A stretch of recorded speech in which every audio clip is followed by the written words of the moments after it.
PRAN masala பார்க்க போகிறோம். தேவையான பொருட்கள் வெங்காயம், தக்காளி, கொத்தமல்லி, எறா, தேங்காய் பந்து. ஸோ நம்ம தேங்காவை ஃபைனாக அரைச்சி வச்சுக்கணும். அப்புறம் ஒரு பேனில் எறா, வெங்காயம், தக்காளி, கொத்தமல்லி, தேங்காய் அரைச்சி வச்ச தேங்காய், மஞ்சத்தூள், மிளகாத்தூள், உப்பு, கொஞ்சம் தண்ணி ஊற்றி இஞ்சி பூண்டு பேஸ்ட் போட்டு கொஞ்சம் தண்ணி ஊற்றி நல்லா கலக்கி விட்டுட்டு நம்ம ஒரு அடுப்பில் பற்ற வச்சு நம்ம ஃபுல்லாக நல்லா ஒரு 20 மினிட்ஸ்லேருந்து ஒரு ½ அன் ஹவர் வரைக்கும் பாயில் பண்ணிக்கணும். நல்லா பாயில் ஆனால் கலர் சேஞ்ச் ஆகும். ஸோ கலர் சேஞ்ச் ஆன உடனே கொஞ்சம் ட்ரை ஆகும். ட்ரை ஆன அப்புறம் நம்ம என்ன பண்ணால் அதே பேன்லேயே எண்ணெய் ஊற்றி நல்லா டீப் ஃப்ரை பண்ணால் கூட பண்ணலாம்.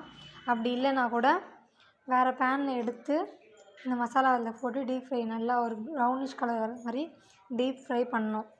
ஸோ அந்த எறா நம்மளுக்கு நல்லா ஒரு திக் கன்சிஸ்டன்சிக்கு வர வரைக்கும் நம்ம வெயிட் பண்ணணும். மீடியம் ஃப்ளேமில் வச்சு தான் நம்ம பண்ணணும். ஹை ஃப்ளேமில் வச்சா அந்த எறாவும் குக் ஆகாது, உங்களுக்கு அந்த மசாலாவும் டேஸ்ட்டாக வராது. ஸோ இப்படி பண்ணிங்கன்னா நல்ல ஒரு ஹெல்த்தியான ஒரு டேஸ்ட்டான ஒரு ப்ரான் மசாலா உங்கள் வீட்டில் நீங்கள் இதை செஞ்சு உங்கள் பசங்களுக்கும் தரலாம். இது பசங்க ரொம்ப விரும்பி சாப்பிடுவாங்க. ஸோ உங்களுக்கு இது பிடிச்சிருந்தா லைக் பண்ணுங்கள், கமெண்ட் பண்ணுங்கள், சப்ஸ்கிரைப் பண்ணுங்கள். தேங்க்யூ.